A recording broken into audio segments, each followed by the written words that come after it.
The funeral home was packed with 200 people, all dressed in black, all pretending to mourn a man most of them barely knew. I stood next to my father's mahogany casket, my fingers gripping the edge of the pew so hard my knuckles had turned white. The smell of lilies was overwhelming, mixing with expensive perfume and cologne from the crowd of my brother's business associates who'd come to be seen rather than to grieve.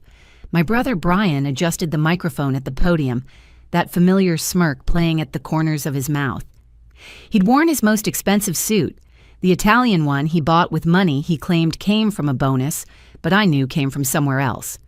His eyes swept across the crowd before landing on me, and in that moment I knew he was about to do something cruel. It was the same look he'd had when we were kids, and he'd tell our parents lies about me, watching me get punished while he played the perfect son. "Before I continue with my eulogy," Brian said, his voice carrying that false sincerity he'd perfected over the years, "I think it's important we're all honest about who my father really was and what he really thought." The crowd leaned forward slightly. My Uncle Dennis shifted uncomfortably in his seat. My Aunt Carol reached for her husband's hand. "My father Gordon was a truth-teller," Brian continued, loosening his tie theatrically. "He believed in calling things what they were, and I wouldn't be honoring him if I didn't share his final thoughts about family." My stomach dropped. I tried to catch my mother Patricia's eye, hoping she'd intervene, but she sat in the front row with her chin raised, that cold expression she'd perfected over 30 years of marriage carved into her features. She was wearing the pearl necklace Dad had given her for their anniversary, the one she'd complained about for being too small. "You see?" Brian's voice grew louder, more confident. "My father died with one great regret. One disappointment that haunted him until his final breath." He paused, savoring the moment. The funeral director stood nervously by the side door. Wendy, Brian's wife, kept her eyes fixed on her lap, her hands folded so tightly her fingertips were red. Gordon died thinking his daughter Thalia was nothing but a failure and a whore. The words hit the room like a physical force. Several people gasped. Others laughed nervously, the sound sharp and uncomfortable in the sacred space. But what hurt most was watching my mother nod slowly, deliberately, making sure everyone could see her agreement. "That's right," Brian continued, encouraged by the reaction. "My sister chose her career at a veterinary clinic over a real profession. She chose a failed marriage over family loyalty. And when that marriage ended, well, we all know what kind of woman leaves her husband, don't we?" More uncomfortable laughter rippled through the crowd. I recognized some of them as Brian's golf buddies, men who'd never met my father, but came because Brian had invited them. They were enjoying this, treating my humiliation like dinner theater. I stood completely still, unable to move, unable to speak. My legs felt like they might give out, but I refused to show weakness. Not here, not in front of them. The tears burned behind my eyes, but I wouldn't let them fall. I bit the inside of my cheek hard enough to taste blood, using the pain to keep myself grounded. "The truth hurts," Brian said, his voice fake sympathetic now. "But Dad would want it told." He died ashamed of what his daughter had become. Those were literally his last words to me. "Brian, your sister turned out to be everything I tried to prevent." And I said, "I know, Dad. We all know." That's when I heard it.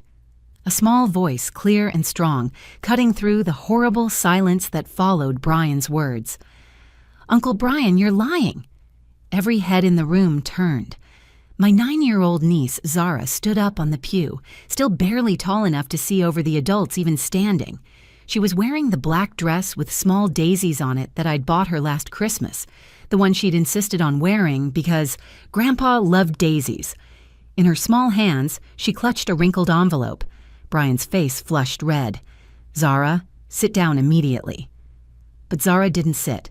She looked directly at her father with eyes that seemed far older than 9 years. "Grandpa gave me a letter. He said you might say mean things about Aunt Thalia at his funeral. He said if you did, I should read what he really wrote." The room was so quiet I could hear the air conditioning humming overhead. Someone's phone buzzed and they frantically silenced it. "That's enough, young lady," Brian started toward his daughter, but Zara took a step back, holding the letter higher. Should I tell everyone what Grandpa wrote about you, Uncle Brian? Her voice didn't waver. Should I tell them what he really said? About the money? About Mrs. Henderson? About why he changed his will? Brian froze mid-step. His face went from red to white so fast I thought he might faint. Wendy's head snapped up, her eyes suddenly alert and focused on her daughter. "What did you say?" Wendy's voice was barely a whisper, but in the silent room, everyone heard it.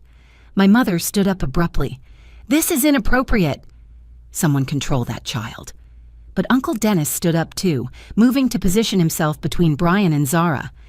"Let her speak," he said firmly. "If Gordon left a letter, we should hear it." The funeral director looked like he wanted to disappear into the floor. The crowd was frozen, waiting, and in that moment, looking at my small, brave niece standing up to the father who terrified her, holding a letter from the grandfather who'd seen all of this coming, I realized something. My father had known exactly what Brian would do. He'd known, and he'd planned for it. The man who'd never defended me in life had set up one final defense after death. "Read it." "Sweetheart," I said, my voice stronger than I'd expected. Zara looked at me and smiled, a sad, knowing smile that broke my heart. Then she carefully unfolded the letter, and the entire room held its breath. 3 days before I stood in that funeral home, watching my world collapse, I had been examining a golden retriever with a broken leg at the Riverside Veterinary Clinic. The dog's owner, an elderly woman named Mrs. Chen, held his paw while I prepared the X-ray machine. It was a typical Tuesday afternoon, the kind where I felt most like myself, surrounded by animals who needed help and people who trusted me to provide it. "You have such gentle hands, dear," Mrs. Chen had said.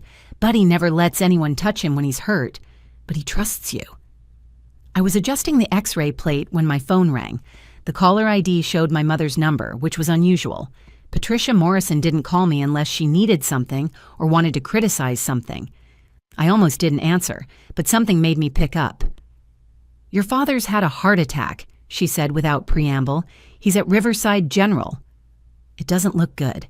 The drive to the hospital was a blur of red lights I barely noticed stopping for. My father, Gordon Morrison, was only 58 years old. He still worked 60-hour weeks at Morrison Hardware, the store his father had opened and he'd inherited. He still went fishing every Sunday morning at Lake Patterson. He still brought injured birds to my clinic in shoeboxes, grumbling about the waste of time while secretly naming each one. By the time I reached the ICU, he was gone. The doctor, a young resident who looked exhausted, explained that the damage had been too extensive. "It was quick," he assured me, as if that made it better. "He wouldn't have suffered." Brian was already there, still in his golf clothes, making arrangements on his phone. He glanced at me once, then returned to his conversation about funeral homes and flower arrangements. Wendy sat in the corner, scrolling through her phone, occasionally murmuring appropriate sympathies. My mother stood by the window, her face composed, already planning the funeral that would reflect well on her. "The Hendersons will expect an invitation," she was saying to Brian, "and the Rotary Club members. Your father was a member for 15 years. I stood in the doorway watching them plan my father's funeral like a social event and remembered the last conversation I'd had with Dad. It had been Sunday, just 3 days ago. He'd brought in a crow with a damaged wing. "This one's a fighter," he'd said, carefully transferring the bird to my examination table. "Reminds me of someone." "Dad, you can't keep comparing me to wounded animals." I'd laughed, checking the wing for breaks. "Why not? You fix them, don't you? Fixed yourself too after Martin." It had been 2 years since my divorce, 2 years since I'd moved back to Riverside from Seattle. The marriage to Martin had lasted 5 years, 5 years of slowly escalating control that turned into violence. The final straw had been when he'd broken my wrist for talking to a male colleague too long at a veterinary conference. I'd left with nothing but my clothes and my veterinary degree, driving through the night to escape. My family's reaction had been mixed. Dad had helped me find an apartment, never asking questions but somehow knowing the answers. Brian had immediately labeled me a failure, another example of my inability to stick with anything. And my mother had been the worst, suggesting that I must have done something to provoke Martin, that marriages required compromise, The divorce was a weakness in character. You know he rewrote his will last month. Brian's voice cut through my memories. He'd walked over while I was lost in thought, his phone finally silent. Changed everything after you moved back, said he needed to reassess his legacy. I don't care about the will, Brian. He laughed, that sharp bark that meant he was about to say something cruel. Of course you don't. You never cared about the family business, the family name, the family anything. Too busy playing with animals to be a real Morrison. The animals don't lie, I said quietly. They don't manipulate. They don't steal. His face darkened. Careful, sister. Dad's not here to protect you anymore. But that was the thing Brian never understood. Dad had never really protected me. He'd watched Brian torment me throughout childhood, stayed silent when Mom favored her son, looked away when they'd team up against me at family dinners. His protection came in small, quiet moments, teaching me to fish when Brian was at football practice, bringing injured animals to my clinic, showing up at my apartment with groceries when he knew I was struggling financially after the divorce. Thalia's here playing the devoted daughter now, Brian would announce at family dinners, his voice carrying across the table. But where was she when her career in Seattle was more important than family? She was building a life, Dad had said once quietly, but then fell silent when Mom glared at him. Building a life? Brian had scoffed. She was hiding from responsibility. Running away, like always. These dinners happened every Sunday after I moved back. I'd sit there, cutting my food into smaller and smaller pieces, while Brian held court and Mom nodded along. Dad would occasionally pat my hand under the table, a small gesture that meant everything and nothing. He loved me. I knew that. But he was too weak to fight for me. Now, standing in that hospital room, watching Brian orchestrate our father's funeral like a business merger, I realized that Dad's weakness had shaped us all. Brian had learned he could take whatever he wanted without consequence. Mom had learned her coldness would never be challenged.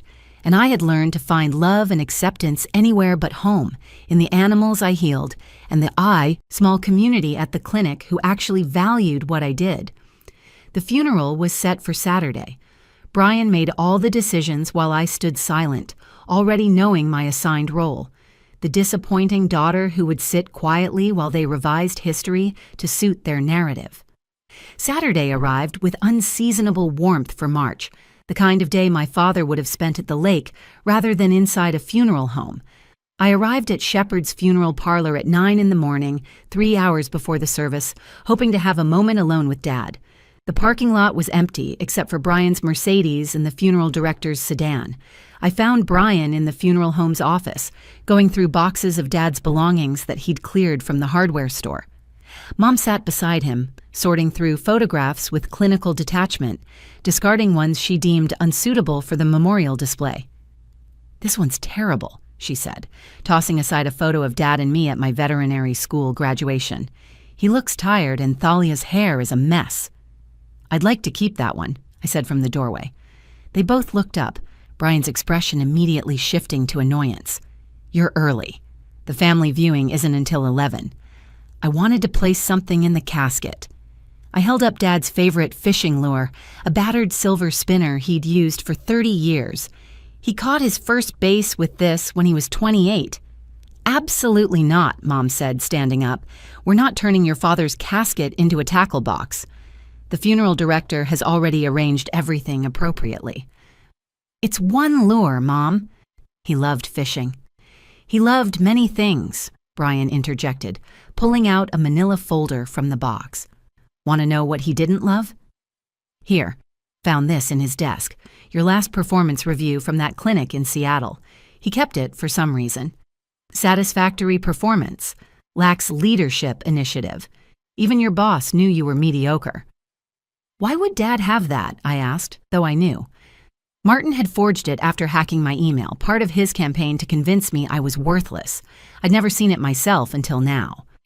"Because he kept track of all your failures," Brian said, standing up and walking closer. "Just like he tracked mine and Mom's successes. See the difference?" He spread papers across the desk, newspaper clippings of Brian's business awards, photos of Mom at charity galas, articles about the hardware store's expansion. Then he pushed another pile toward me, my divorce papers, a notice about my student loans, a photo of me from my wedding to Martin, where my smile didn't reach my eyes. "This is what he kept about you," Brian said. "Your disasters." "Brian, enough," I said, my voice shaking. "It's his funeral." "Exactly. His funeral. And you want to make it about you, as always. Poor Thalia, the victim. Poor Thalia, the misunderstood daughter. Poor Thalia, who couldn't keep a husband or a real job. Being a veterinary assistant is a real job. It's what people do when they can't become actual veterinarians," Mom said coldly. "You had the grades, the acceptance letters, but you chose the easy path." Again. The funeral director knocked and entered. "I'm sorry to interrupt, but guests are beginning to arrive." As the room filled with mourners, I found myself pushed further and further back. Brian had arranged the seating to reflect what he called proper family hierarchy. He and Mom in the first row with Wendy and other immediate family. I was placed in the third row behind Dad's business associates and golf friends. Uncle Dennis found me there, his face red with anger. "This is ridiculous. You're his daughter." "It's fine," I lied. "I can see from here." During the viewing, I watched Brian work the room like a politician, shaking hands and accepting condolences while occasionally glancing at me with satisfaction. He'd stationed himself by the casket, playing the role of devoted son, telling anyone who'd listen about his plans to modernize the hardware store, to honor his father's legacy. "Dad always said the store would stay in the family," he told Mr. Patterson, Dad's fishing buddy. He knew I understood business, understood what Morrison Hardware meant to this community. When I finally approached the casket, Brian stepped in front of me. "Make it quick. Important people are waiting." I looked down at my father, his face waxy and wrong in death. They'd styled his hair differently, parted on the wrong side. His hands were folded over a Bible he'd never read instead of the fishing magazine he always carried. Everything about this funeral was a lie, a performance for people who didn't really know Gordon Morrison. That's when Brian began his eulogy. He painted a picture of a father who'd built a business empire, who'd raised a successful son, who'd been married to a pillar of the community. He talked about disappointments, too, about investments that didn't pan out, ventures that failed. "But Dad's biggest heartbreak," Brian said, his voice taking on a false sympathy that made my skin crawl, was watching someone he loved choose failure repeatedly, choose the easy path, choose to run away from responsibility and respectability. Everyone knew who he meant. Heads turned slightly toward me, then away, embarrassed by the public shaming but too uncomfortable to intervene. "In his final days," Brian continued, now looking directly at me, "he told me his greatest shame was having a daughter who became exactly what he'd tried to prevent." He paused, letting the words sink in, letting the crowd shift and murmur. "A failure. And let's be honest about what happened with her marriage. A whore." The word landed like a slap. Several people gasped. A few of Brian's business associates actually laughed, nervous and cruel. But the worst part was watching my mother nod slowly, deliberately, making sure everyone could see her agreement. "He's just being honest," Mom said, loud enough for everyone to hear. "Gordon would want the truth told. He always said Thalia needed to hear hard truths." The room spun. My legs shook. 200 people were witnessing my public execution, and no one was going to stop it. This was Brian's final victory, using our father's funeral to destroy me completely. That's when I heard the small voice that would change everything. I stood up from my seat, my legs trembling but my mind suddenly clear. The exit was 20 feet away, a straight path down the side aisle.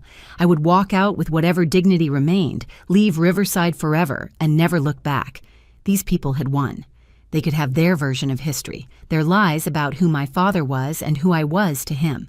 But as I turned toward the aisle, a small hand caught my black dress, tugging gently but insistently. I looked down to see Zara, Brian's 9-year-old daughter, standing in the aisle beside my row. Her face was streaked with tears, but her jaw was set with determination that seemed impossible for someone so young. "Aunt Thalia, please don't go," she whispered, though in the stunned silence following Brian's cruel words, everyone nearby could hear her. Grandpa said this might happen. I knelt down to her level, trying to shield her from the staring crowd. Zara, honey, you should go back to your mom. No, she said firmly, and then louder. No, I won't. She held up an envelope, wrinkled and slightly torn at one corner. My father's shaky handwriting was visible across the front. For Thalia, the truth. Brian had stopped mid-sentence at the podium, his face shifting from triumph to confusion. Zara, what are you doing? Get back to your seat immediately. But Zara straightened her shoulders, looking so much like my father in that moment that my breath caught. Grandpa gave me this letter last week. He made me promise something.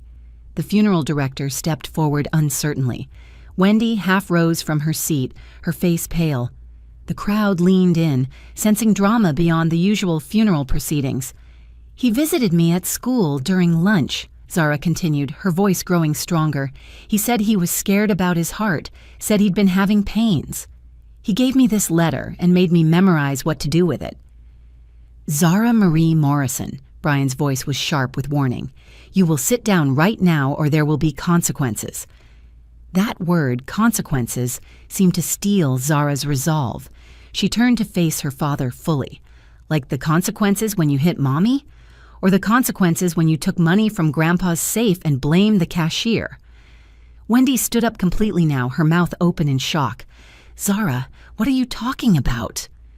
Grandpa knew everything, Zara said, clutching the letter tighter. He wrote it all down. He said if Daddy was mean to Aunt Thalia at his funeral, I should read it to everyone. He said I'd know when the moment was right. My mother rose from her seat, her face flushed with anger. This is absolutely inappropriate. Someone remove that child immediately. She's obviously confused with grief. But Uncle Dennis moved into the aisle, positioning himself between Zara and anyone who might try to reach her. Gordon was my brother. For 58 years, he said calmly. If he left a letter, we're going to hear it. It's fake, Brian sputtered from the podium. Dad would never... Zara's making this up for attention. Zara looked at him with those steady eyes. You always say I'm just like Grandpa. Too stubborn, too nosy, too willing to stand up when I should sit down. Remember when you said that, Daddy? Last week when I asked why you were taking money from Grandpa's register? The room erupted in whispers. Brian's business associates exchanged glances. Mr. Patterson, Dad's fishing buddy, stood up slowly. Let the girl read the letter, Brian, he said. If it's fake, we'll all know soon enough. I found my voice finally. Zara, sweetheart, you don't have to do this. Your dad might be angry with you later. She looked at me with eyes far too wise for 9 years. Grandpa said you'd try to protect everyone, even the people who hurt you. He said that's what made you special, but also what made you vulnerable. He said I couldn't let you protect Daddy this time. This is insane, Brian said, starting to move from the podium. I'm her father and I'm telling her to stop. And I was Gordon's brother, Uncle Dennis said firmly, and I'm telling her to continue. Aunt Carol stood up beside her husband. I agree. Read it, honey. More people stood. Mr. Patterson, Mrs. Chen from the veterinary clinic who'd somehow heard about the funeral. Doctor. Rodriguez, who owned the practice where I worked.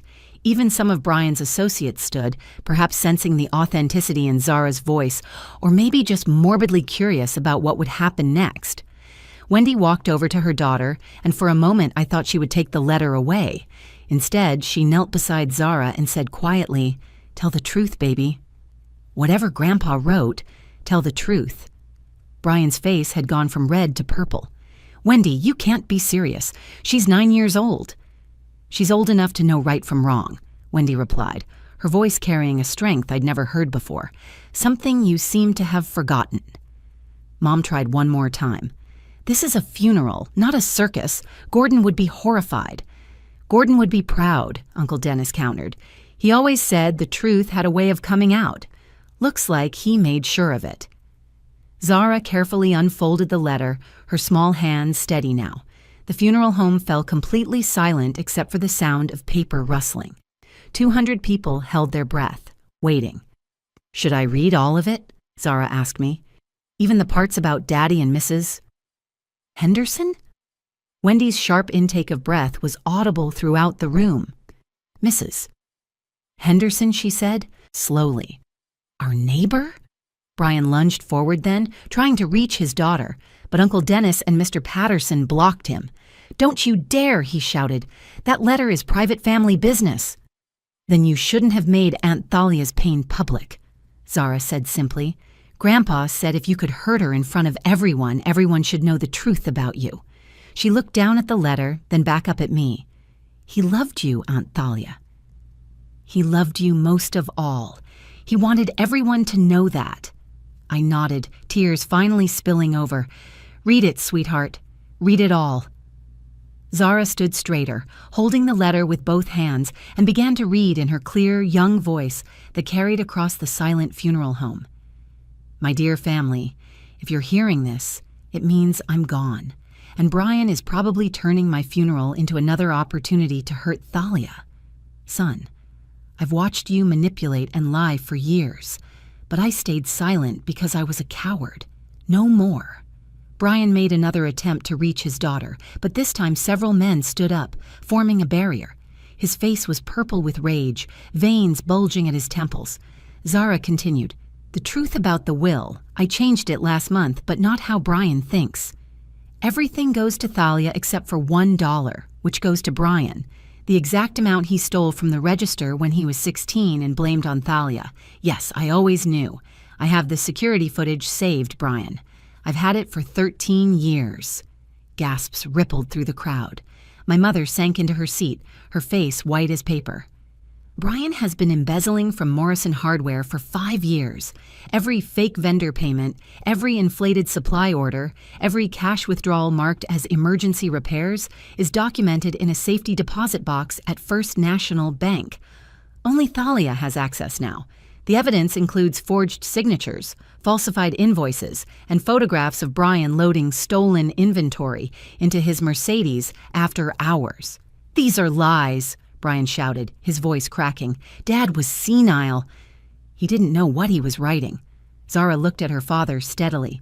Grandpa said you'd say that. That's why he had Dr. Morrison, not related, do a cognitive evaluation 2 days before he wrote this. That report is in the safety deposit box, too. She returned to the letter. Patricia, my wife, you enabled Brian's cruelty because you saw yourself in him. You pushed away our daughter because she reminded you of your sister Margaret, who you've envied your whole life. Yes, I know about Margaret, how she married the man you loved, how she had the career you wanted. You punished Thalia for Margaret's sins, for being talented and kind when you wanted her to be bitter like you. My mother stood up abruptly. This is fabricated. Gordon would never. Sit down, Patricia, Uncle Dennis said sharply. We all knew Gordon saw everything. He just never said it out loud until now. Zara continued reading. But Thalia? She came back after Martin hurt her. Yes, I knew about the abuse, sweetheart. I hired a private investigator. I have photos of your bruises, copies of your medical records, recordings of Martin threatening you. They're all in the safety deposit box. I should have done something then, but I was still a coward, still afraid of Patricia's anger, Brian's judgment. I felt my knees buckle. Dad had known. He'd known everything and documented it. Uncle Dennis steadied me, his arm strong around my shoulders.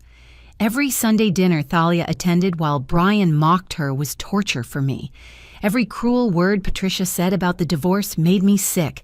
But Thalia kept coming back, kept trying to love us. She worked at that clinic not because she failed, but because she found her calling. Dr. Rodriguez told me she could have been a veterinarian but chose to work directly with animals instead of managing a practice.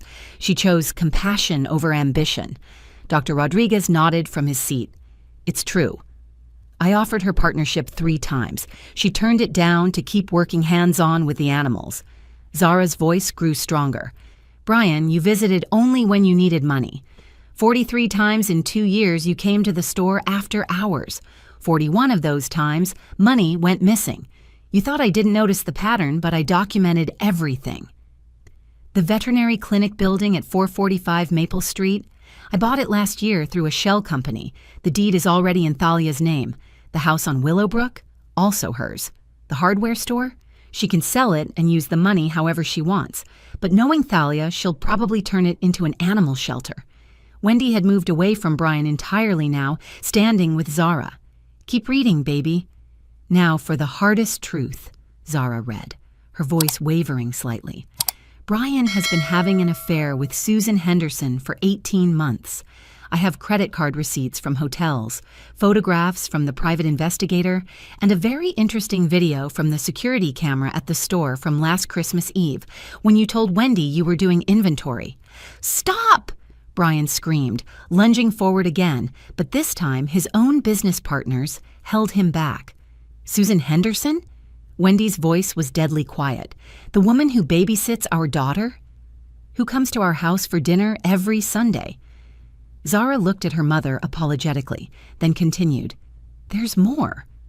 Brian has a second family in Riverside Heights, a woman named Cheryl and a 3-year-old son named Michael. He pays their rent from the money he steals from the store." The funeral home erupted. Wendy collapsed into a chair. Brian was screaming about lawsuits and lies. My mother was trying to leave, but found her path blocked by the crowd pressing in to hear more. "If Brian contests this will," Zara read, raising her voice over the chaos, "all evidence goes to the police, the IRS, and the state attorney general. If Patricia contests it, her own secrets come out, including the money she's been hiding from the IRS in her mother's maiden name, Patricia Winters. Furthermore," Zara continued, "I've established a trust for my granddaughter Zara, accessible when she turns 18, because she's the only Morrison besides Thalia with a functioning moral compass. Wendy, divorce Brian and take everything. I've already paid for your lawyer, Catherine Sharp. She's expecting your call." The letter's final words rang out clear. "Thalia, you were never a failure. You were the only success I had. A child who learned to love despite being surrounded by those who couldn't. I'm sorry I waited until death to defend you. Live freely now. You're finally free." Zara looked up from the letter, tears streaming down her face. "There's a postscript just for me. It says, 'Zara, you're brave like your Aunt Thalia. Take care of each other. The monsters can't hurt you anymore.'" Brian broke free and charged toward his daughter, but before anyone could stop him, Wendy stepped between them. The slap she delivered echoed through the funeral home like a gunshot. 3 years old?" she said, her voice deadly. "Our neighbor? A second family? You destroyed Thalia's reputation while living 3 separate lives." She turned to me, mascara streaming down her face. "Thalia, I'm so sorry." I knew he was cruel, but I never stood up to him. I was a coward too.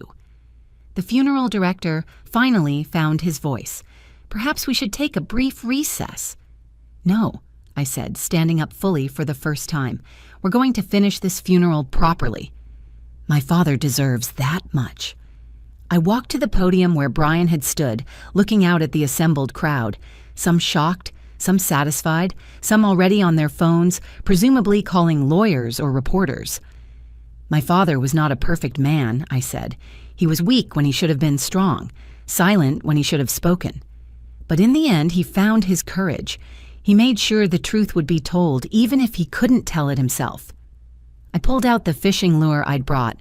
This was his favorite lure. He caught his first bass with it when he was 28, the day after I was born. He said that fish taught him patience, that good things come to those who wait and work quietly. I walked to the casket and placed the lure in his hands, replacing the Bible. He waited too long to speak up, but he made sure his words would count when they came. The funeral ended in chaos, but somehow that felt more honest than the polished performance Brian had planned. He tried to grab the letter from Zara, but the funeral director had already called security. 2 officers escorted him out while he screamed about forgery and lawsuits, his face still purple with rage. My mother left through the side door without speaking to anyone. Her carefully constructed image shattered in front of the very society crowd she'd tried so hard to impress. That night, I sat, alone in my father's hardware store, using the key he'd hidden for me years ago under the broken parking lot concrete. The familiar smell of sawdust and metal polish filled my lungs as I walked through the aisles, running my fingers along the shelves he'd stocked just days before his death. In his office, I found the hidden room he'd mentioned in his private letter, concealed behind a false panel in the supply closet. Inside was everything he'd promised: boxes of evidence against Brian, stacks of cash in envelopes marked for Thalia's freedom, and photo albums my mother had claimed were destroyed. Every school play, every science fair, every birthday party she'd said weren't worth documenting. He'd saved them all, hidden them like treasures in this secret room where his love could exist without judgment. The letter he'd written just for me was on his desk, shorter and more personal than the one Zara had read. My darling Thalia, I was a weak man who let fear control him. Your brother inherited my worst traits, but you got the only good thing I had: my heart. I watched you save broken birds as a child, and now you save broken animals as a woman. You tried to save me too, even though I didn't deserve it. The store has been my prison, but it can be your freedom. Sell it, use the money to build something beautiful. You were never meant for hardware and invoices. You were meant for healing. I love you. I've always loved you. I just never knew how to show it when it mattered. 6 months have passed since that funeral. Brian is serving 5 years in federal prison after the IRS found he'd stolen over $200,000.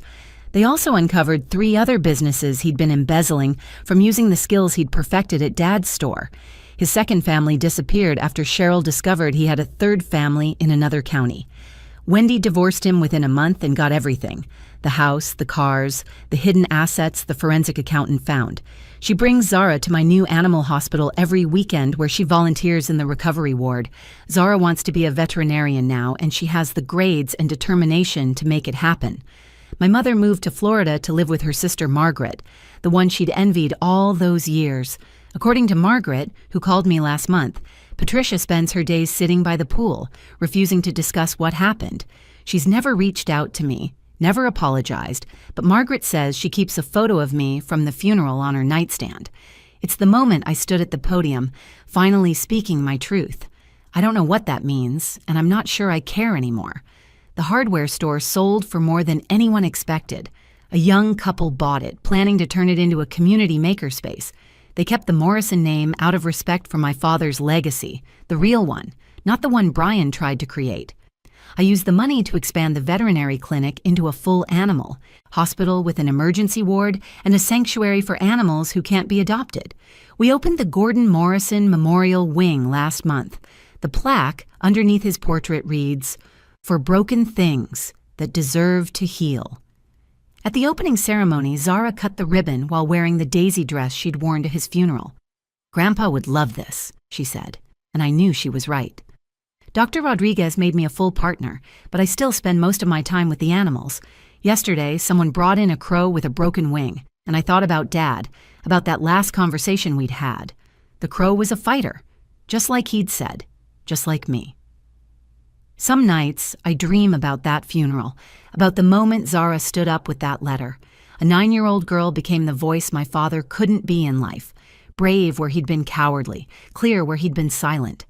She saved me that day, this little girl who'd watched her family's cruelty and chose kindness instead. "Aunt Thalia," she asked me recently, "do you think Grandpa knew I'd be brave enough to read the letter?" "He knew you were my niece," I told her, hugging her close. That was enough. Sometimes the best revenge isn't revenge at all. It's living well, despite those who tried to break you. It's building something beautiful from the ashes of what they burned down. My father knew that. He also knew that sometimes the smallest voice in the room, a 9-year-old girl with her grandfather's letter, can bring down kingdoms built on lies. The funeral that was meant to bury me became my resurrection.